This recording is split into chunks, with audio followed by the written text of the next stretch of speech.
నమస్తే, welcome to our channel. నేను సిరి. EC notification కి ముందే జగన్ సర్కార్ కి చుక్కెదురైందా అంటే అవునని అనిపిస్తుంది. అయితే ఈ అంశాన్ని మనకి క్లుప్తంగా వివరించడానికి మనతో పాటు ఉన్నారు ప్రముఖ సీనియర్ జర్నలిస్ట్ డివిఎస్ గారు. నమస్కారం సార్. నమస్తే. సార్, ఇప్పుడు చూస్తున్నట్టయితే జగన్ సర్కార్ కి చుక్కెదురైంది.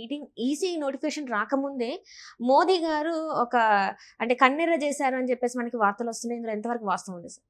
జగన్మోహన్ రెడ్డి గత 5 ఏళ్ల పరిపాలనలో అంతా నా ఇష్టం, అంతా నా ఇష్టం అనే ఒక పెడసరపు ధోరణి, ఒక అహంభావ ధోరణి, వ్యవస్థలేవి తన ముందు బలాదూర్, తనను అడ్డగించే శక్తి కానీ తనను ఆపేటటువంటి హక్కు కానీ అధికారం కానీ ఎవరికీ లేవు అన్న తలబిరుసుతనంతో ఏ విధంగా 5 ఏళ్ళు ఆంధ్రప్రదేశ్లో పరిపాలన జరుగుతుందో చూసాం. ఇప్పుడు ఎన్నికల సంఘం ఇప్పుడు నోటిఫికేషన్ రాబోయే ముందు మరో 4 రోజుల్లో వస్తుందనంగా ఇవాళ ఒక ఝలక్ ఏంటి, నిధులు రాష్ట్ర ప్రభుత్వ ఖాతాలో జమ చేయకుండా నేరుగా పంచాయతీలకు, నేరుగా మున్సిపాలిటీలకు జమ చేస్తూ కేంద్రం ఇచ్చింది. స్థానిక సంస్థలు ఇదేంటంటే మనకి 3 స్ట్రక్చర్ 5 స్ట్రక్చర్గా ఉండేది. డాక్టర్ బల్వంతరాయ్ మెహతా కమిటీ సిఫార్సుల మేరకు ఇక్కడ మన దేశంలో 3 అంచెల వ్యవస్థ, 5 అంచెల వ్యవస్థగా పెట్టుకున్నారు. ఏది, పంచాయతీలు, మండలాలు, లేకపోతే జిల్లా పరిషత్తులు, మున్సిపాలిటీలు. ఇలా ఉన్న దీంట్లో స్థానిక సంస్థల యొక్క అధికారాలు అదేంటి, స్వపరిపాలన, గాంధీ యొక్క ఆశయం, గ్రామాలే పట్టుకొమ్మలు అని చెప్పినటువంటి దీంట్లో స్థానిక స్వపరిపాలన ఆయన తీసుకొచ్చారు. గ్రామాల సర్పంచ్ ఆ ఊరి బాగు చూసుకుంటాడు, అక్కడ పచ్చదనం, అక్కడ మౌలిక వసతులు. సర్పంచ్ ఎంతో, ముఖ్యమంత్రి అంతా. ముఖ్యమంత్రి ఏమి పైనుంచి ఊడి పడలేదు, అతను ఎన్నుకోబడిన వ్యక్తే, ఇతను ఎన్నుకోబడిన వ్యక్తే. ఎవరు, sarpanch. First citizen of the village ఎవరు, సర్పంచ్ అన్నమాట. అలాంటి సర్పంచుల అధికారాలను కాలరాశారు, తోసిరాజు అన్నారు. మరొక కొత్త వ్యవస్థను తెచ్చాడు జగన్మోహన్ రెడ్డి, వాలంటీర్ల వ్యవస్థ, సచివాలయ వ్యవస్థ. ఇది ఒక రకంగా అంబేద్కర్ ఆశయాలను, రాజ్యాంగాన్ని ధిక్కరించడం. ఏది, ఈ వాలంటీర్ వ్యవస్థను తీసుకొచ్చి రుద్దటం అనేది. ఇప్పుడు వాలంటీర్లు ఎవరు, 99% మంది వైసీపీ కార్యకర్తలే అన్నారు. ఆయనే చెప్పాడు, ముఖ్యమంత్రే చెప్పాడు, మంత్రులు చెప్పారు, విజయసాయిరెడ్డి చెప్పారు, అందరూ కూడా చెప్పారు కదా. వాళ్ళని తీసుకొచ్చి సర్పంచుల పైన ఆజమాయిషి, సర్పంచుల పైన వాళ్ళని రుద్దటం అనేది బ్లండర్ మిస్టేక్ అన్నమాట. వాలంటీర్ ఏమైనా ఎన్నుకోబడ్డా, ఓట్లేస్తే గెలిచినాడా వాలంటీర్? కాదు కదా. అధికార పార్టీ కార్యకర్తలని వాళ్ళు నియమించుకున్నారు, జీతాలు తీసుకుంటున్నారు. వాళ్ళు ఇవాళ సర్పంచుల పైన నెత్తినేకి స్వారీ చేస్తామంటే ఎలా? ఇప్పుడు ఏం జరుగుతోంది, కేంద్రం ఇచ్చే నిధులన్నీ డైవర్షన్ అవుతున్నాయి, ఎటుపోతున్నాయో తెలియదు. ఇక్కడ చేసిన పనులకు బిల్లులు లేవు. గ్రామాల్లో కట్టిన రోడ్లకు కానీ, గ్రామాల్లో వేసిన డ్రైన్లకు కానీ అక్కడ కరెంటు బిల్లులు కూడా కడతలేదు కదా. ఇప్పుడు ఏం చేశారు, విద్యుత్ బకాయిల పేరుతో మొత్తం గ్రామ పంచాయతీలో ఉన్న డబ్బులన్నీ డైవర్షన్ చేస్తున్నారు. కరెంటు బకాయిలు అదేంటి, అది ప్రభుత్వం కట్టుకోవాల్సినటువంటి అంశం.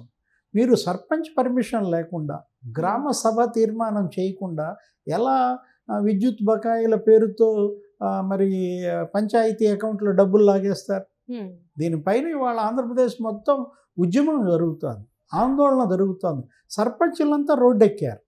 వైసీపీ సర్పంచులే వైఎస్ఆర్ కాంగ్రెస్ పార్టీని తిడుతున్నారు, జగన్మోహన్ రెడ్డిని తిడుతున్నారు. మనం చూసాం మొన్న ఒకరోజు ఒక మీటింగ్లో చంద్రబాబు మాట్లాడుతున్నాడు, మాజీ ముఖ్యమంత్రి సర్పంచుల సదస్సులో మాట్లాడుతూ ఉండగానే అక్కడ వేదిక మీద మాట్లాడుతున్న సర్పంచ్కి ఒక మెసేజ్ వచ్చింది వైసీపీ నుంచి. ఏమని, మిమ్మల్ని పార్టీ నుంచి సస్పెండ్ చేశాము అంటే ఏంటి, ఒక సర్పంచ్ తన గ్రామ ప్రయోజనాల కోసం వాళ్ళ ఊరుకు జరుగుతున్న అన్యాయం గురించి మాట్లాడితే పార్టీ నుంచి సస్పెండ్ చేశారు. సరే, మీ పార్టీ మీ ఇష్టం, మీరు సస్పెండ్ చేసుకోవచ్చు. కానీ నిధులు దారి మళ్లించే అధికారం ఎవరిచ్చారు నీకు? దానికే కేంద్రం కన్నెర్ర చేసింది. ఎలక్షన్ ముందే షాక్ ఇచ్చారు. ఏంటి మొత్తం డబ్బులు ఇప్పుడు ఆర్థిక సంఘం నిధులు ఎవరి ఖాతాలో పడుతున్నాయి? పంచాయతీల ఖాతాల్లో పడుతున్నాయి, మున్సిపాలిటీ ఖాతాల్లో వేశారు. ఉపాధి హామీ పథకం ఉందమ్మా, నరేగా. ఉపాధి హామీ పథకం ద్వారా ఏం చేయాలి? అక్కడేదో గ్రామ సభ ఉంటుంది, వాళ్ళు నిర్ణయిస్తారు ఈ పనులు చేపట్టాలని, ఆ పనులు చేయాలి. ఆ పనుల్లో పాల్గొన్న వాళ్ళకి మాస్టర్ ఇస్తాం. ఏది? అటు ఉపాధి, ఇటు గ్రామాభివృద్ధి. ఇది కదా నరేగా యొక్క గొప్పదనం. ఊళ్ళో ప్రజలకి, కూలీలకు ఉపాధి కల్పించాలి. వాళ్ళ యొక్క శ్రమశక్తితో ఆ ఊరు బాగుపడాలి, అభివృద్ధి జరగాలి, ఒక రోడ్డు వేయాలి. అలాంటిది ఏం చేశారు? దగ్గర దగ్గర ఉపాధి హామీ పథకం పనులే నీకు 8,900 కోట్లు దారి మళ్లించారు. 8,900 కోట్లు కేంద్రం ఇచ్చిన డబ్బు. అది రాష్ట్ర ప్రభుత్వం ఇచ్చిన డబ్బు కాదు, ఒక పర్పస్ కోసం ఇచ్చింది. ఏంటి? కొంతమందికి ఉపాధి, మళ్ళా ఊరు అభివృద్ధి కోసం ఇచ్చిన నిధులు ఇతను మరి డైవర్షన్ చేసి ఆ బటన్ నొక్కటమా, ఎటు వాడుతున్నాడు, స్వాహా చేస్తున్నాడా, ఏం చేస్తున్నాడు? ఇది వాళ్ళ కేంద్రం కన్నెరకు కారణం అన్నమాట. ఈ పని కేంద్రం మొదటే చేసుంటే ఈ పరిస్థితి వచ్చేది కాదు. ఎందుకు చేయలేదంటే సార్, అంటే ఇప్పుడు ఎప్పుడు చూసినా కూడా మోదీ గారిని చాలా అనేక సార్లు కలిశారు. జగన్ గారు వెళ్ళి అక్కడ కలవడం, ఢిల్లీలో కలవడం, అపాయింట్మెంట్లు తీసుకోవడం, కలవడం, కానీ ఏ ఒక్క రోజు కూడా మాట్లాడలేదు. కానీ ఇప్పుడు ఎలక్షన్స్ ఒక నెల ముందు మాత్రం ఇప్పుడు అన్ని నిధులన్నీ ఏం చేశారు అంటే సొంత పనులకు వాడుకున్నారని చెప్పేసి ఇప్పుడు కన్నెర చేస్తే దీనివల్ల ఫలితం ఉంటుందంటారా? చేతులు కాలేక ఆకులు పట్టుకున్నట్టు అయింది. ఇప్పుడు ఆ నిధులు తిరిగి రావు. ఇప్పుడు పాడైపోయిన రోడ్లు బాగు కావు. పెండింగ్ బిల్స్ ఇవ్వక కాంట్రాక్టర్ల ఆత్మహత్యలు మనం చూసాం. ఆంధ్రప్రదేశ్లో పెండింగ్ బిల్లులే 2 లక్షల కోట్లు ఉన్నాయి. రీసెంట్ కూడా అక్కడ ఆత్మహత్య చేసుకునే ప్రయత్నం అయితే చేశారు, బిల్లులు రావట్లేదని చెప్పేసి. అది తప్పు కదా. ఏంటి? వాళ్ళ ఊరి బాగు కోసం సొంత డబ్బు కూడా ఖర్చు పెట్టిన సర్పంచ్లు ఇవాళ వాళ్ళు ఆత్మహత్య చేసుకునే పరిస్థితి దాపురించిందంటే అది ఎవరు? దానికి కారణం, బాధ్యత ఎవరు వహించాలి? జగన్మోహన్ రెడ్డి బాధ్యత వహించాలి. 5 ఏళ్లలో ఆంధ్రప్రదేశ్లో 2 లక్షల కోట్లు పెండింగ్ బిల్స్ అంటే అసలు ఇంకా వీళ్ళు ఏం బిల్లులు ఇచ్చారు? ఇప్పుడు ఎవరు? ఇంకా వాళ్ళ కాంట్రాక్టర్లు ఇవాళ ధర్నా చేస్తున్నారు. కాంట్రాక్టర్లు కాడి కింద పడేశారు. ప్రభుత్వ పనులు మేం చెయ్యం, ప్రాజెక్టులు మేము కట్టాం, టెండర్లు వేయమంటే వేయటం లేదు. కానీ విజయసాయి రెడ్డి గారు మాత్రం చెప్తున్నారు కదా సార్, మా జగన్ ప్రభుత్వంలో ప్రజలందరూ సుఖంగా ఉన్నారు, వాళ్ళు సంతోషిస్తున్నారు ఈ అభివృద్ధిని చూసి అని చెప్పేసి ఇవాళ రీసెంట్ గా ఒక ఇంటర్వ్యూలో తను చెప్పడం జరిగింది. ఇదే కదా సంతోషం అంటే. ఆత్మహత్యలు సంతోషమా? ఆంధ్రప్రదేశ్ ఆత్మహత్యల ప్రదేశ్గా మారింది. రైతుల ఆత్మహత్యల్లో 3వ స్థానం దేశంలో, కౌలు రైతుల ఆత్మహత్యల్లో 2వ స్థానం, నిరుద్యోగుల ఆత్మహత్యల్లో 1st ప్లేస్.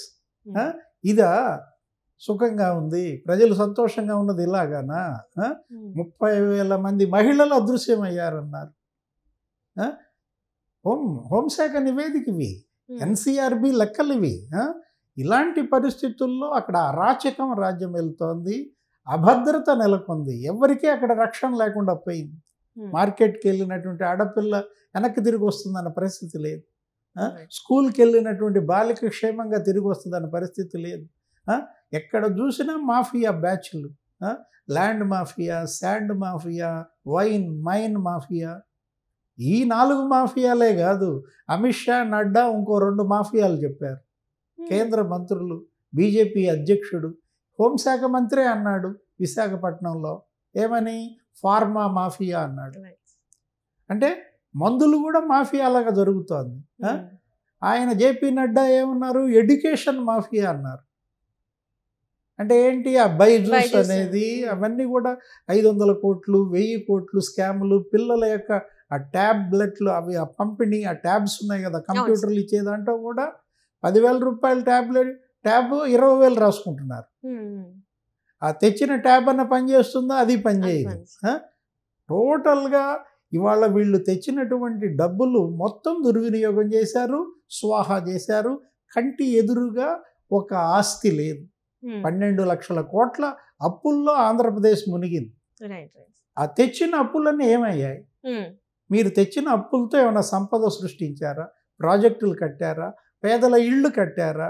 కాంట్రాక్టర్లకు బిల్లులు ఏమన్నా ఇచ్చారా? ఇవేమీ ఇవ్వకపోగా ఆర్థిక సంఘం పంచాయతీలకు ఇచ్చిన నిధులను కూడా డైవర్ట్ చేశారు. ఇప్పుడు ఆరోగ్య మిషన్ ఉంది, నేషనల్ హెల్త్ మిషన్. ఆరోగ్య మిషన్కు సంబంధించి 500 కోట్లు డైవర్ట్ చేశారు. కేంద్రం ఇక్కడ పిహెచ్సిలకు ఇచ్చిన డబ్బు, ప్రైమరీ హెల్త్ సెంటర్లలో మందుల కోసం ఇచ్చినటువంటి డబ్బు 500 కోట్లు దారి మళ్లించారు. కాగ్ ప్రశ్నించింది. నేషనల్ హెల్త్ మిషన్ కింద ఆంధ్రప్రదేశ్కి ఇచ్చినటువంటి 450 కోట్లు ఏమయ్యాయి? ప్రతి స్కీము ఇవాళ కేంద్రం ద్వారానే కదా జరుగుతోంది. ఇప్పుడు కేంద్రం డబ్బు లేకుండా రాష్ట్రమే చేస్తున్న స్కీములేమీ లేవు. రేషన్, ఏది బియ్యం పంపిణీ ఉచితంగా ఇస్తున్నది, అదొక పెద్ద స్కామ్. ఏంటి రేషన్ వెహికల్స్ కొన్నారు, ఇంటింటికి రేషన్ అన్నారు. ఇంటింటికి రేషన్ అని చెప్పి ఏమన్నా ఇస్తున్నారా? లేదు. అక్కడెక్కడో చోట వెహికల్ ఆపుతారు, అక్కడ నెట్ రాదు, వాళ్ళంతా అక్కడికి వచ్చే తీసుకోవాలంటారు. అదే పని డిపోకి వెళ్ళి చేస్తారు కదా, చౌక డిపోలకి వెళ్ళి తీసుకునే వాళ్ళు చక్కగా. వీళ్ళ జీతాలు దండగా, ఆ వెహికల్స్ దండగా. కేంద్ర నిధులు ఎలా పక్కదారి పట్టాయి, ఎలా దుర్వినియోగం అయ్యాయి, నిరర్ధక ఆస్తులు సృష్టించారు, నాన్ పెర్ఫార్మింగ్ అసెట్స్. ఇవన్నీ కూడా ఏంటి, వాలంటీర్ వ్యవస్థ పెట్టావు. వాలంటీర్ వ్యవస్థ లేకముందు ఇవేమీ జరగలేదా? పింఛన్లు ఇవ్వలేదా? రేషన్ ఇవ్వలేదా? వాలంటీర్లు రావటం వల్ల అదనంగా ఏమొచ్చింది ఆస్తి? అంటే ఇంటి దగ్గరికి వెళ్ళి వృద్ధులకి పెన్షన్కి అవన్నీ సరుకులు కానీ ఇవ్వడం, వాళ్ళ లైన్లలో నిల్చోకుండా వీళ్ళే వెళ్ళి ఇచ్చే కమిషన్లు తీసుకోవటమా? వాళ్ళకి ఇచ్చిన పెన్షన్లో నాకెంత? వాళ్ళను వేధిస్తున్నారు కదా. ఇప్పుడు వాలంటీర్ల మీద అదే కదా నింద. ఏది, వాళ్ళు అక్కడ ఉన్నటువంటి అందరి ఆజా తెలుసుకుంటున్నారని, అక్కడ ఉన్నటువంటి అనాథ మహిళలు, ఒంటరి మహిళల మీద కన్నేస్తున్నారని. అయ్యే కదా 30,000 మహిళల మిస్సింగ్ ఎలా జరిగింది అనే కదా పవన్ కళ్యాణ్ వాలంటీర్ల మీద మాట్లాడితే ఆయన మీద కేసు పెట్టారు. ఈ వాలంటీర్ వ్యవస్థ లేకముందు సుభిక్షంగా సురక్షంగా ఉంది. అలాంటిది వీళ్ళని తీసుకొచ్చి ఈ 5 ఏళ్లలో వీళ్ళకి 10,000 కోట్లు జీతాలు ఇచ్చారు. ఈ 10,000 కోట్లతో ఇంకెన్ని కుటుంబాలకి మంచి జరిగేది? ఎన్ని అన్నా క్యాంటీన్లు పెట్టే పని, ఉచితంగా భోజనం పెట్టే పని, అందరికీ కూడా రేషన్ ఇచ్చే పని, కందిపప్పు ఇవ్వటల్లా, షుగర్ ఇవ్వటల్లా, ఇవన్నీ ఇచ్చే పని కదా ఈ వాలంటీర్లకు ఇచ్చే జీతాలతో. నిరర్ధక ఆస్తులు ఎలా పెంచాడు, ఎలా 1000 కోట్లు దిగమింగారు, అది ఇవాళ కేంద్రం కన్నెర్రకు కారణం. Right sir, right. Thank you so much sir. నమస్తే.